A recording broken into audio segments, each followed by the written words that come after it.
ఈ రోజు ఆస్పిరెంట్స్ అనే ఆస్పిరెంట్ టీ పాయింట్ అని చెప్పేసి శంకర్ అనే ఒక నిరుద్యోగి ఉద్యోగం కోసం ప్రయత్నం చేసి విసిగి వేసారిపోయి నోటిఫికేషన్లు వస్తలేవు, జీవితం గడవాలంటే కష్టమైతుంది. మరి తల్లిదండ్రులు అందరూ కూడా అప్పులు చేసి ఉద్యోగం వస్తుంది నా కొడుకు ఆశతోటి హైదరాబాద్ పంపించి కాంపిటేటివ్ ఎగ్జామ్స్ లలో ఫీజులు కట్టి చదివించి రెడీగా ఉంటే ఒక్క నోటిఫికేషన్ కూడా ఈ ప్రభుత్వంలో పడకపోగా చివరికి విసిగిపోయి టీ పాయింట్ పెట్టుకున్నాం. ఇది ఒక డ్రామా చూడండి. నిరుద్యోగులతో రాహుల్ ముచ్చట. సెంట్రల్ లైబ్రరీకి రాహుల్ గాంధీ గారు పోయినరు, నిరుద్యోగులతో ముచ్చటించిండ్రు, నిరుద్యోగులకు ఒక భరోసా కల్పించిండ్రు.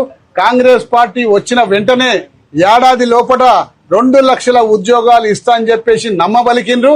నమ్మబలికితే ఈ నిరుద్యోగులందరూ కూడా ఉద్యోగంతో ఆశ కోసం ఎదురు చూస్తుండ్రు కాబట్టి ఆయన మాటలు నమ్మిండ్రు.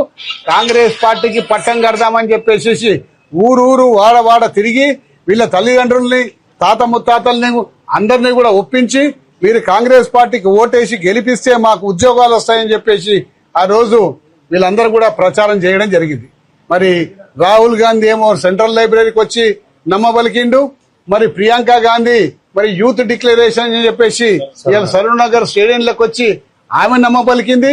అలాగే రౌండ్ టేబుల్ సమావేశంలో మన ముఖ్యమంత్రి గారు ఈ రోజు 2 లక్షల ఉద్యోగాలు ఇస్తా, ఒక్క ఉద్యోగం పీకేయండి మీరు, కేసీఆర్ గారు ఉద్యోగం పీకేస్తే 2 లక్షల ఉద్యోగాలు ఇస్తా అని చెప్పేసి ఆ రోజు నమ్మబలికితే ఇంతమంది పెద్దలు చెప్తుండగా అని చెప్పే ఆశతోటి ఇవాళ నిరుద్యోగులు అందరూ కూడా నిజంగా చాలా కష్టపడి అధికారంలోకి తీసుకొచ్చింది.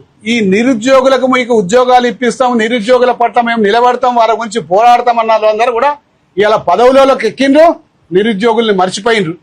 మరి ఈ పాపం మిమ్మల్ని ఉట్టిగానే వెంటాడదు, తప్పనిసరిగా వెంటాడుతుంది. ఈ ప్రభుత్వం ఏం సంకేతం ఇస్తుంది?